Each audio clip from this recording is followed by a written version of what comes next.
Hello friends, this is Dr. Saurabh Patwardhan from Nandadeep PG Teaching Institute, Sangli, Maharashtra, India.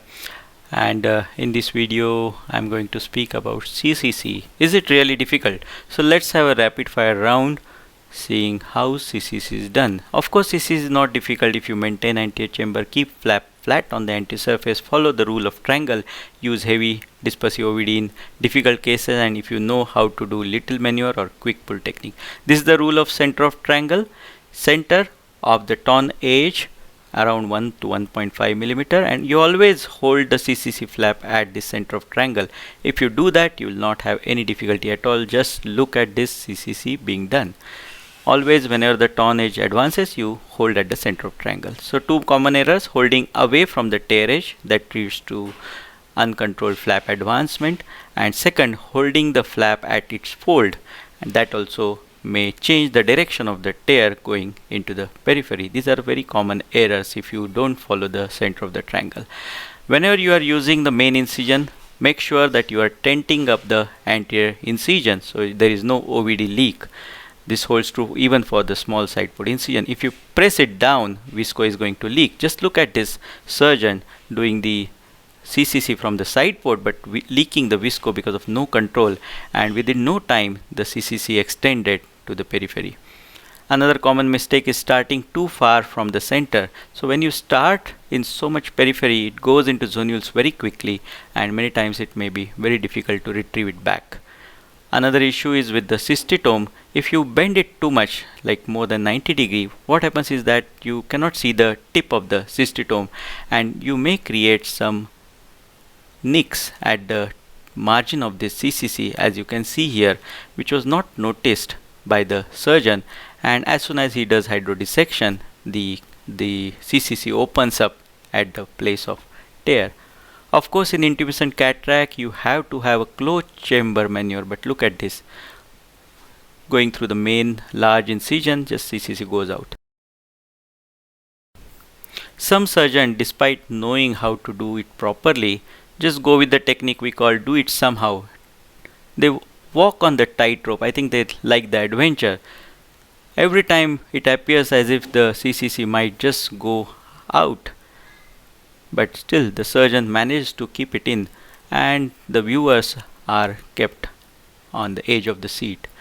But such kind of maneuver should be avoided because you cannot do it this repeatably and reliably. So you should look into videos. There are a lot of training teaching videos, and follow those things very properly to have a very reliable and repeatable results. So about intumescent cataract, of course this is the tough part where your CCC may go out. So either you can use the 5-step technique, going through the small side incision, making sure the AC is well maintained, using heavy dispersive OVD, cruciate incision to start with from the side port incision, aspirate using the 27 gauge cannula from both sides, deflate the lens back so it becomes non-intumescent now, and then stroking it from the periphery to the center so all the fluid pockets which are there are drained. So once you tame this intumescent lens, it is the routine CCC which you can do later. You can also do the 2-stage CCC. In such case, just aim for a very tiny small CCC. Make sure that you remove all the intumescence by removing all the liquefied cortex, rotate the nucleus. You can aspirate using bimanual eye cannula, and once you are sure that intumescence is out, you can take a nick and then you can extend the capsular axis to the desired size. So these two techniques can be used very repeatably. Now yes, my teacher told me to maintain the anterior chamber at all costs, but of course there is always a limit. Anything in excess is bad. If you try to inject OVD with such a pressure that anterior chamber becomes too deep, the CCC, which was otherwise doing okay, might just go out. That's because the sclera getting now inflated. Fibrous capsule obviously provides difficulty. Now in such cases we may not use the routine technique of cystitome or even forceps, and sometimes we may have to take a nick at this fibrous membrane using either cystitome, or you can use vanas or micro scissors to cut open this fibrous area so that you can proceed with the capsulorhexis. Of course, whenever there is fibrous area, the capsulorhexis may not be of adequate strength. Now just see here, the fibrous area is preventing the CCC, so you have to take a cut using vanas and then you can proceed with capsulorhexis. So always keep those micro scissors and vana in your store. In case of hypermature cataract, because there is redundant capsule, weak zonules, and there is no nucleus support during capsulorhexis, it's better to use forceps, and make sure you always pull the capsulorhexis tear tangentially and not radially, because whenever you try to pull it radially, because of the redundancy and weakened zonules, probably the capsulorhexis will try to go out. Just look at this. When I try to pull it centripetally radially, it tries to go out. So again I have to change my angle and start pulling it tangentially so I can get a capsulorhexis.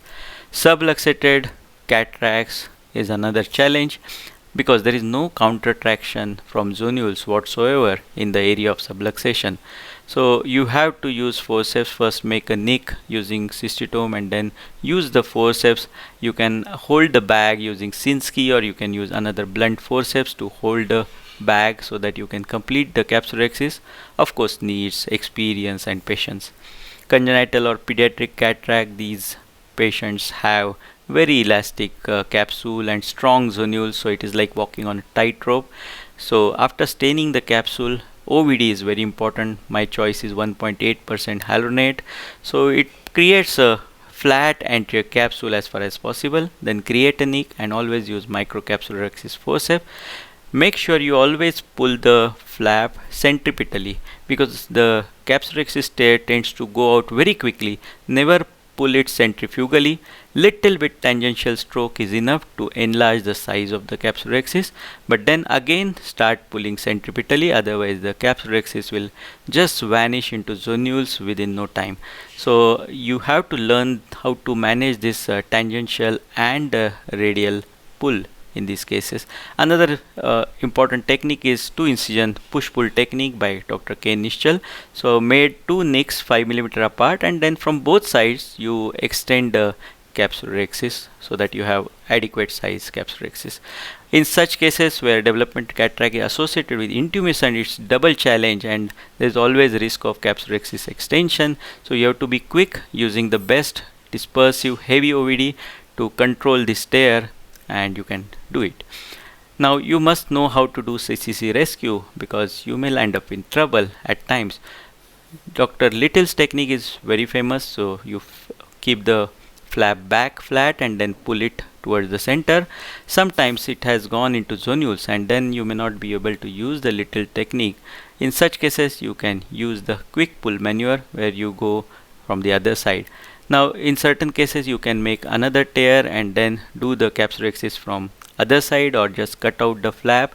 But of course these capsulorhexis have a weak point in the rhexis, so it's not complete.